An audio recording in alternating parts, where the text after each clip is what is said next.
So what's up mga kaborot, bago natin simulan ang ating vlog today ay binabati ko ang lahat ng Happy New Year mga kaborbot. Naway sa pagpasok ng taong ito mga kaborbot ay maging masagana at successful ang ating buong taon ng year of 2026. So balik na tayo dito sa ating vlog mga kaborbot, and for today's video ay magte-test flight tayo ng 2.6 meters na eagle kite mga kaborbot. Ito nga pala mga kaborbot ay na-avail na ni Sir Rogue Salmon Oñate Jr. ng Iloilo. And ready to ship na nga ito mga kaborbot at iti-test flight na lang muna natin itong ating saranggola. Sa mga napapatanong kung magkano ba ang benta namin sa kite ito mga kaborbot ay 2.5 nga. Ang gamit nga pala namin dito mga kaborbot ay premium carbon fiber at tela. Maaaring tumagal ito mga kaborbot ng more than 5 to 10 years mga kaborbot, depende sa paggamit na lang. Kung huwag na tayo magpaligoy-ligoy pa mga kaborbot, tara, i-test flight na natin itong ating saranggola.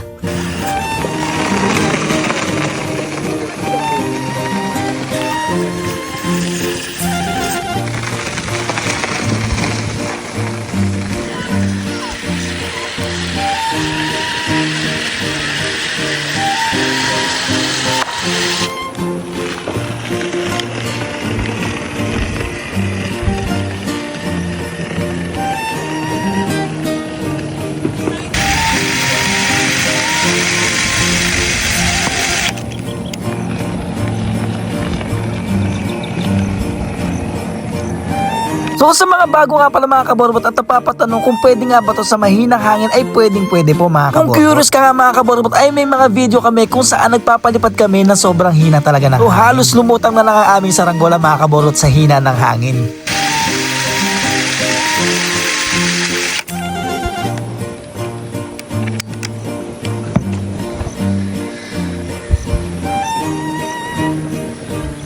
Ngayong pagpasok nga ng taon mga kaborbot ay marami tayong i-review na saranggola. Siyempre mga kaborbot ay titingnan natin kung pwede ba natin may suggest yung ating saranggola na re-reviewin. Ang gusto kasi natin mga kaborbot ay yung quality na saranggola ang makikita natin o yung papaliparin natin.